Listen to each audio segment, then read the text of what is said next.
internetu Kaolack TV maa ngi leen di nuyu man la madame Yaye Astou Sarr adjointe au maire en charge de la formation professionnelle di aussi présidente du mouvement Femmes Valeurs Vertus basé à Kaolack Dialé.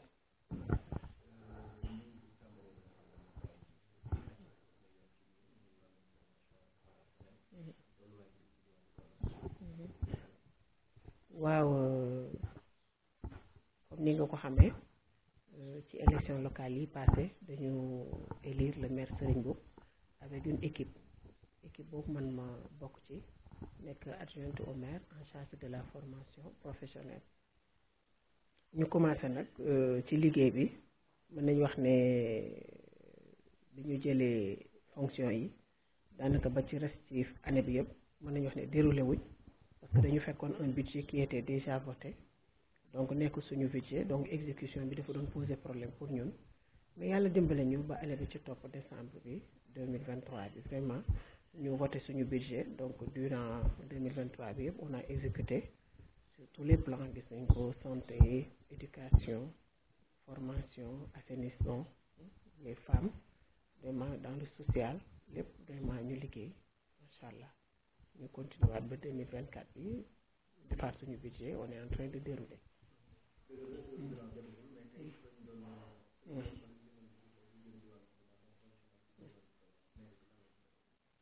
waaw tey nii bi may ñëw maa ngi amoon benn rencontre avec la GIZ sur la formation professionnelle parce que c'est une compétence transférée c'est-à-dire réew président de la République dafa jël ci ay compétences yoo xam ne moom lañ ko jagleeloon mu wàcceel ko maire commune bi bokk na ci formation professionnelle ñu am en charge nag développer ce secteur au niveau local en quoi faisant d'abord en accompagnant les acteurs yi fi nekk bu ñu wax acteurs yi nag c'est les chefs d'établissement yi ubbi entreprise yi professionnels nekk des écoles de formation des fois mu nekk ay entreprises des fois mu nekk ay établissements ñu xool lan mooy seen i jafe-jafe lan mooy seen i besoins ñun ñu xool à travers des partenariats parce que partenariat moo ñu ko mën a defal pour que ñu mën a dimbale leen ci loolu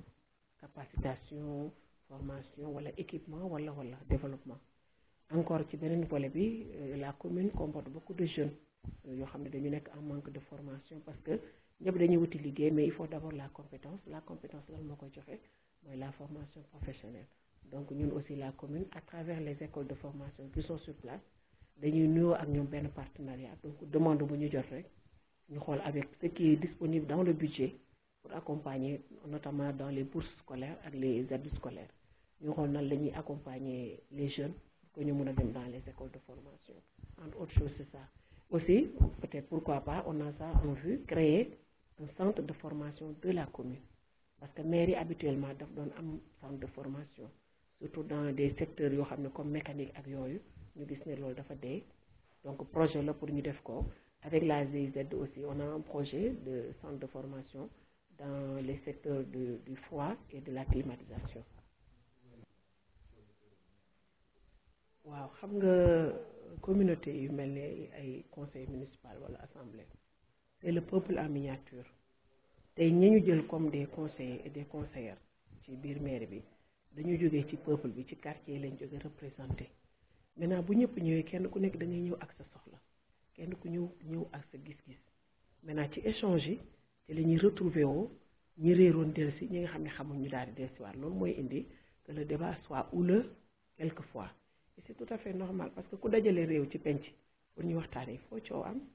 parce que ci biir coow bi la ñuy jaillir la lumière ci la ñuy xam fan la dëgg bi féetee fan la intérêt peuple bi féetee des fois nag dafay am ci biir ñoo xamante ne bii day mel ni intérêt peuple bi taxu leen a jóg parce que ñu normalement en tant que élu local suñu ñëwee ñu jox ñu suñu convocation ne dañu am conseil municipal wala voté budget nangam ñu bari dañuy ñëw indi seen xalaat ci vote de budget bu alors or dañu waroon dem wàcc ci population bi ñu jox seen baat ñu dem regrouper wax na ñun kat dañu am conseil municipal tel jour dañu war a waxtaanee ci mbirum nangam yéen waa gox bi nga xam ne man maa leen représenté lan ngeen ci xalaat alors te loolu amul loolu nag bu amul vraiment ñuy defee suñu sagoo di defee suñu xalaat di jàpp ne ñun ñoo dàq jàng vraiment toujours mais heureusement que l'autorité est là parce que à chaque fois ñuy def conseil municipal le préfet est présent ñu koy saluer bu baax le nouveau préfet di ko ñaanal vraiment promotion ak liggéey bu mucc ayib dans ce qu'il fait vraiment le percepteur est là ñi nga xam ne seen xam-xam màcc na ci problème mu budget toujours rek bu ñu xawee réer ñoom dinañu delloosiwaat wax ñu ne mbir mi fii la ak fii la et toujours on a obtenu gain de cause bi mooy du forcing c'est-à-dire on est toujours arrivé à expliquer aux gens ne li ñuy def c'est pour l'intérêt des Kaolackois et vraiment les gens nous ont toujours suivis dans ce sens-là.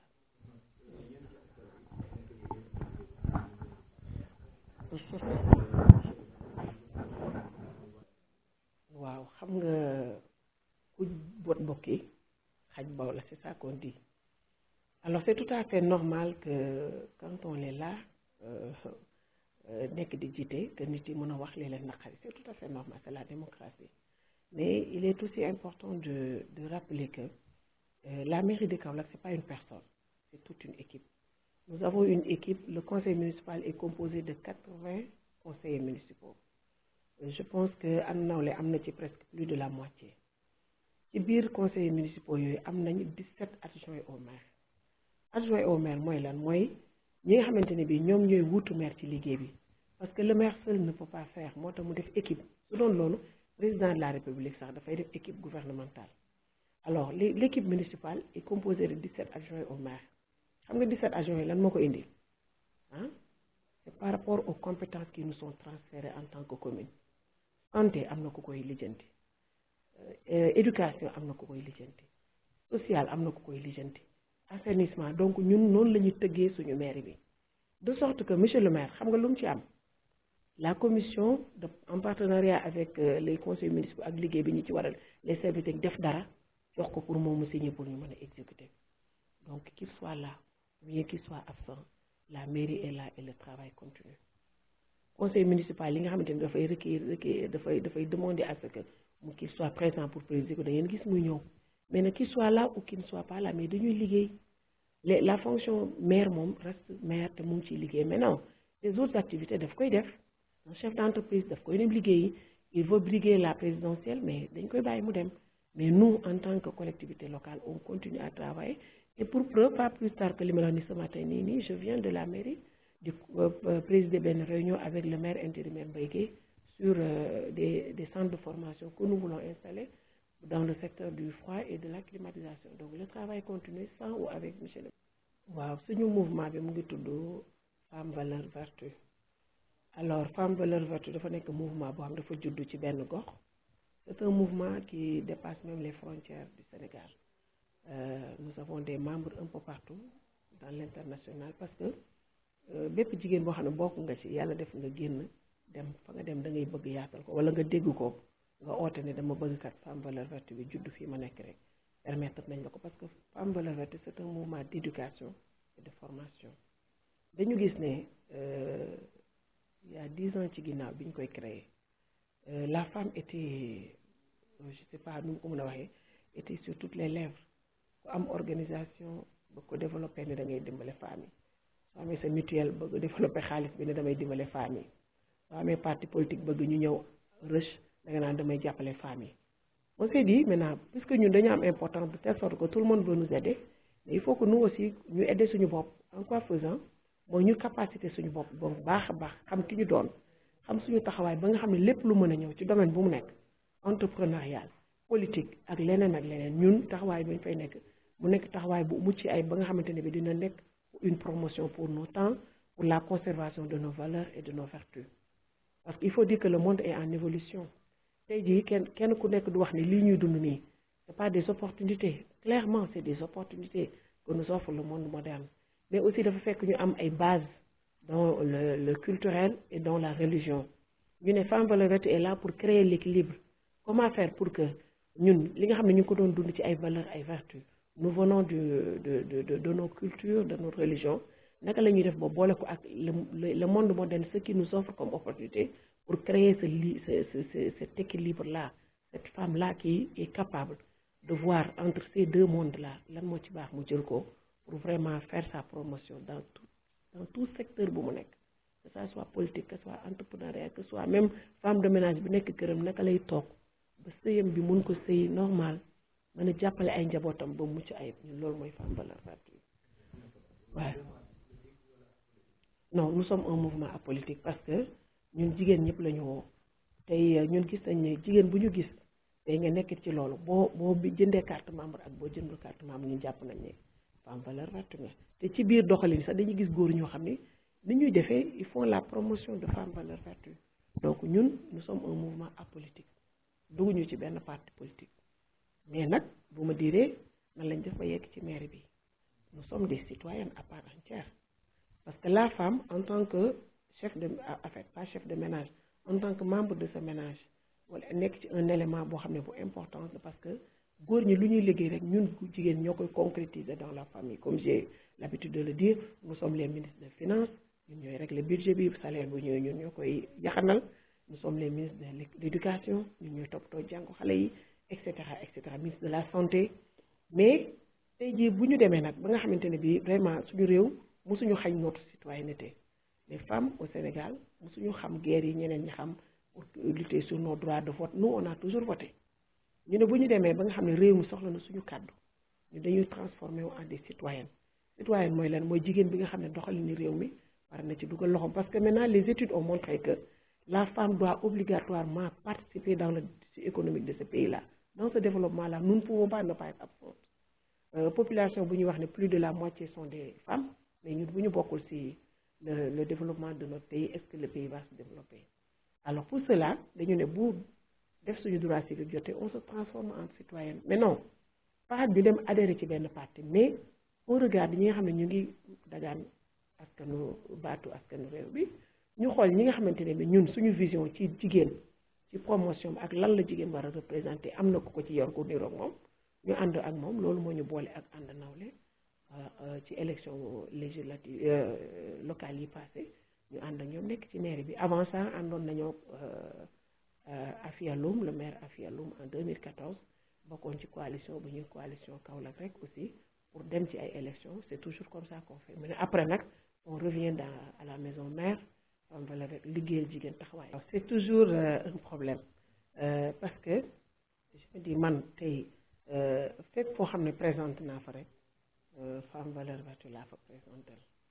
parce que femme valeur vertu moo génn ba nit ñi xam ko c'est pas la personne de Yaye Astou Yaye Astou elle est là elle parle au nom de femme valeur vertu donc man bu may jóg di dugg fenn damay dugg ak sama mouvement je parle ci média lay waxee ñëpp ñoo xam ne ànd nañ ñëpp ñoo xam ne ànd nañ man ak ñoom ñu def coalition ci dara rek maa ngi koy wax fii te ci média la sedd rek laay wut gis nañ ne avant may joxe sama réponse j'ai demandé à ce que ñoom ñu ñëw rencontrer directoire femme valeur vertu c'est comme ça qu'on fait donc présidentielle bi législative ak lu mu mënti doon rek nous c'est comme ça que nous fonctionnons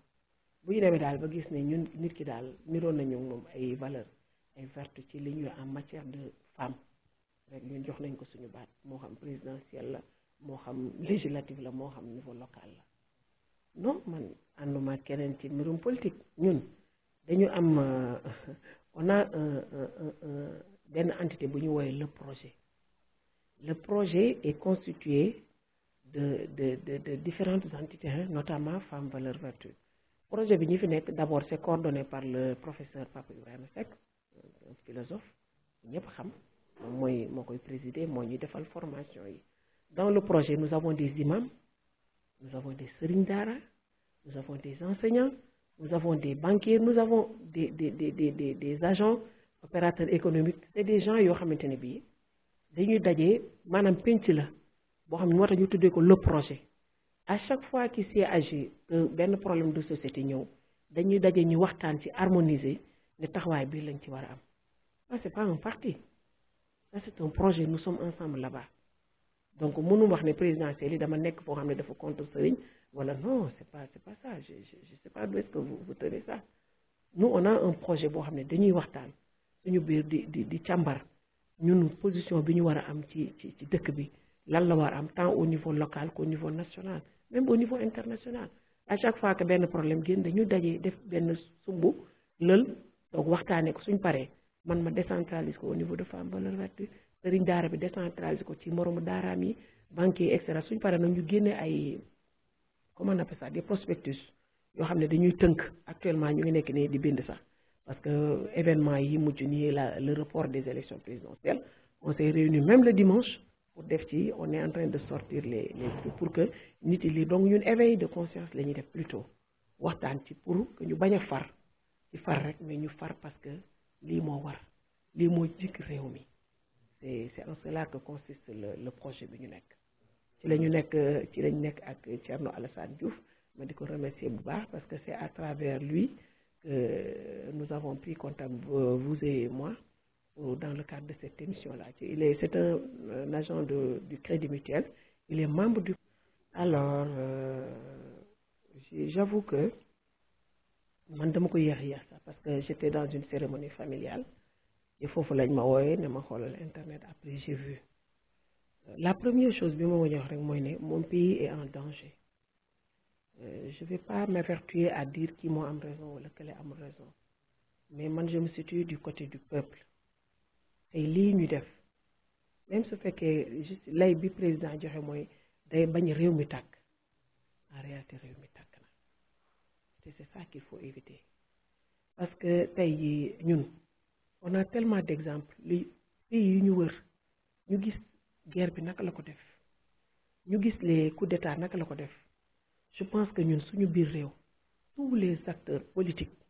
ñi nga xam ne ñu ngi bëgg réew mi ak ñi ko yor war nañu def de telle sorte que mais loolu du bañ ko subir dans notre pays parce que mbir boo ko xamul mën na ko daw mais boo ko xamee dund ko ñu jege parce que mais on n'est pas épargné dans ça parce que pays boo xam ne yaa ngi moom yéen a bokk frontière ñuy dund ñoom li ñuy dund ñun dund nañ ko donc ñun waroon nañu fexe ki nga xam ne moo yore réew mi ak ki nga xam ne ñu ngi koy bëgg ñoom ñu fexe ba loolu duñu ko def mais non s'agissant de ce cas-là. C'est le discours du président Macky Sall qui a amené ce problème-là. Il faut le dire. C'est parce qu'il a dit qu'il y aura un report des... Donc, qui a tort, qui a raison, je ne sais pas. Mais qui a fait la faute, moi je sais. C'est à partir de son discours que l'île amte, mom xamone na ne li lay jur. Parce que comme nous sommes un peuple, voilà, délai bi gatt na à 24 heures de l'ouverture de la campagne électorale. C'est comme une bombe qui sort de nulle part. Et ça va faire réellement des dégâts. Et puis nous, comme je l'ai dit tantôt, nous sommes une position transversale. Parce que nous, nous sommes suñu borom kër ñoy suñu papa. Xalé yi ñun ñoo leen jur wala ñu nekk suñu rak. Donc bu fekkente ni manifestation amna wala dara, xalé yi ci faatu suñu doom lañ. Entreprise yi ñu ci yaq suñu doom ñoko yor wala suñu borom kër. Donc nous en tant que femmes cette situation là ñun dañ koy déplorer en tant que femme valeur parce que du loo xam ne moo gën ci ñun de part et d'autre on doit faire de sorte que vraiment la stabilité de ce pays là ñoom ñi nga xam ne ñoo nekk au devant di wax dañ ko bëgg ils ont à charge de bien maîtriser ça et de faire de sorte que nit ñi di xëy ci jàmm di yeew ci jàmm mais ce qui se passe émanant des décisions ak décision bu mënti doon rawatina décision du chef de l'État on dit que loolu moo indi kaw bi et c'est pas normal. waaw man de dañu wax ne conseil constitutionnel c'est composé de sages sage mooy ki nga xamante ne bii wóolu nañu xam-xamam wóolu nañu maanuteem wóolu nañu ay décision loolu mooy les sages bu njëkk ci suñu culture su problème amaan dañuy dem seeti les sages du village pour kenn ku nekk ñu xool ci li ñu dund ci li ñu xam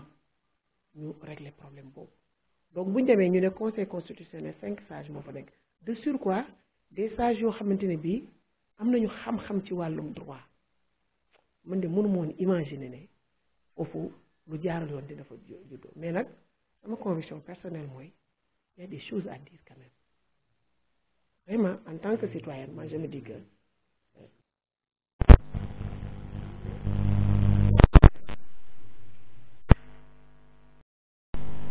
alors li ñu japp moy ñun conseil constitutionnel bi il faut dire la vérité ku ko wax ak ku ko waxul au sortir de la liste des 21 candidats retenus mais amna ñoo xamné jall nañ amna ñu mu jaaxal amna ñoo xamné jallu ñu amna ñu mu jaaxal moom maintenant pourquoi xamuñu mais en tout cas xel dafa tey ci liggéey bi maintenant comme man je suis pas à l'intérieur je suis pas là dedans il y a une enquête qui est en cours bu wax ne moom la ñuy def maintenant la seule chose bi ñu déplorer mooy le temps le moment où les choses le génn parce que quand même entre bi ñu ko génnee la liste ak léegi mais y avait tout le temps bu ñu waroon am pour def les recours pour def mais c'est dommage que c'est venu comme ça et que obligatoirement mais réaction bi rek lañ ci mënoon am il fallait que réew mi tàkk parce que les gens ne pouvaient pas être d'accord sur ça parce que les dés étaient déjà jetés nit ñi defar nañ seen bulletins yi il y a des dépenses qui ont été engagées mais forcément ça fait mal ça fait très mal mais moi je me dis que vraiment ah jàpp naa ne daal am na loo xam ne nekk na ci maintenant kañ lañ ko war a xool léegi lañ ko war a xool wala kañ mais en tout cas il y a des choses yoo xam ne war nañ ko éclaircir quand même pour les Sénégalais. waaw xanaa di wax ndaw yi ne leen daal vraiment ce Sénégal là seen bos la on peut dire que ñun suñu wàll woyul mais c'est en cours de finition ñun dañuy jéem a xool naka la ñuy def ba am ay jeunes yu taxaw assurer le relève bi donc ñun soxlawuñ jeune bu faatu soxlawuñ jeune bu handicapé soxlawuñ jeune boo xamante ne bi tey dafay nekk ne ku jóg rek mën koo yóbbu yanale ko ci dara tey ji dañu toll ci njàng dañu toll ñoom ci formation il faut aller au-delà de ces appartenances politiques là il faut aller vers la formation gis nga ñun Sénégal je pense que lépp lu ñu dal rek ñàkk formation moo ñu ko dal parce que tey pléthore de partis politiques bi ñuy am lan moo ko indi mais on forme des partis politiques maintenant comme on crée des associations tey ku la neex nga dem kii amul idéologie amul dara pourquoi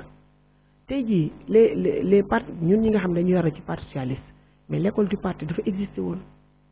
tey nit bala nga ko dugal pour mu dem di xeexee pour parti mais day xam i ko jeune boo ci tegoon ne ko idéologie parti bi nga nekk lan la mais mun la ko wax c'est des slogans qu'on lance par-ci par-là tey jii boo demee le gouvernement de Senghor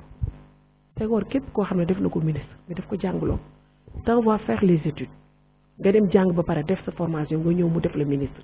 nga taxaw je pense que problème yi ñuy am ni yëpp c'est parce que dafa am compétence yu des quelque part et nous comptons beaucoup sur nos fils là pour que ñoom ñu encore renverser la tendance il y a un philosophe qui dit on entre en politique comme on entre en religion mbir waroo parce que da nga bëgg nit ki wala da nga far ci moom tu dois croire en cette idéologie là tu dois te dire que pour un projet de développement projet de société mais pour njàng mi ñun gis nañ ni science lim ñu wane lii la war a joxe mais je me dis man tey candidat bu ci nekk tey waroon na ci problème de projet de société mu wax ñu éducation gis nañ ni après les études lii moo koy régler lii moo le problème du Sénégal c'est pas un problème de zircon c'est pas un problème de pétrole ñun nañ ko xamee mooy suñu éducation bi nga xam ne ci domaine parce que man loolu laa xam dans le domaine éducatif moi je suis enseignante tey jii le système LMD bi ñu imposer les étudiants pourquoi on a tué le système éducatif yow daal léegi sa njàng waratul yem ci fi nga sa xam-xam may la mais l'État décide que vraiment ku am licence mais pourquoi loolu dañ ci war a wax te loolu dañ ko war a étudier nekkul dañ koy wax nii rek il faut trouver des solutions on peut dire ça sur la santé on peut dire ça sur la sécurité personne n'est en sécurité tey bu ñu waxee ne am na ba ku mel ni man du génne otoom keneen du génne otoom on est plus libre de nos mouvements donc ça c'est lan moo koy génne mooy jeunes yi la ñu jàng lu ñu xaar ci ñoom mooy dëgg la suñu carte nag la ñu yore seen carte la ñu yore et on a confiance en leur choix mais quand même qu'ils aillent vers la formation c'est pas que da nga nekk enseignant c'est pas que da nga nekk chef non il faut que nga yow li ngay nekk di xeex nga xam lan la science politique nag du ñëpp ko mën a def mais il y a des écoles loolu moo tax lu mel ni projet bi ñu créé ko pour que ñun ñi nga xamante ne bii xëy na defuñu des études supérieures en science politique wala dara ay nit yi nga xam ne yàlla jagleel na leen ñu toog ñu xam ni lan ñuy société lan mooy kii ñu mën a xam suñu choix ëllëg lan moo koy déterminer donc loolu mooy sa kàddu yu mujj di wax ne daal nous appelons toutes les femmes à venir nous rejoindre dans ce mouvement de femmes valeurs vertueuses. Nous avons des cellules un peu partout dans la région de Kaolack moom kii nañ ko déjà am nañ maillage bi nous avons une cellule à Sibassor soxna Maguette Diouf moo koy jiite nous avons une cellule à Koutal soxna Amina Ba nous avons une cellule à Mbacké avec madame Sil Mbayang à Dakar nous avons une cellule en France avec soxna Awa Diouf une cellule en Suisse avec soxna Néné Diallo aux États-Unis soxna Oli et partout dans le Sénégal li ñu ci jublu rek mooy comme on a dit c'est pour simplement amener les femmes à se prendre en charge seen décision yi ñu war a jël ci secteur bu ñu mën a nekk on ne dit pas aux femmes de venir nous rejoindre dans n'importe quel parti du benn parti bu ñu leen woo du benn obédience politique du obédience religieuse nous on veut la femme tout court pour jàngal ko pour xamal ko moom lan la représenter en tant que valeur ba fépp fu muy dem duñ salfaañe ko duñ ko jox genre promotion mais moom mooy xam lan mooy promotion mu jëm ci loolu et que la femme soit capable vraiment de faire changer de faire prendre des décisions dans les entités où nous sommes. Faut cesser d'être des suivistes fa pour war a nekk waruñ nekk di remplir salle waruñ nekk di remplir ay car waruñ nekk di xeex pour nit dañu war di xeex pour ñun suñu bopp xeexoo ci nag ak ay idées yu mat sëkk suñu bopp bi c'est ce à quoi j'appelle toutes les femmes vraiment ñu ñëw rejoindre ñu di wax ñaan yàlla may ñu jàmm ci suñu réew mi parce que bu nit ñi xeex fee double nationalité ñun moom benn nationalité la ñu am Sénégal la ñu dëkk Sénégal la ñu bëgg a dëkk Sénégal la ñu bëgg suñu doom yi tekkee fi donc jàmm rek lañ ci ñaan yàlla na yàlla delloo ci jàmm ci réew mi suñu kilifa diine yi ñu ngi leen di ñaan lañu yàgg fi loolu ci wér di ñaan ñu gën a dolli ñaan te xam ne ñun ñaan rek lañu soxla vraiment di leen remercier yéen Kaolack TV ci professionnalisme accueil bi macha allah kontaan naa trop di nuyu internetu Kaolack TV merci beaucoup.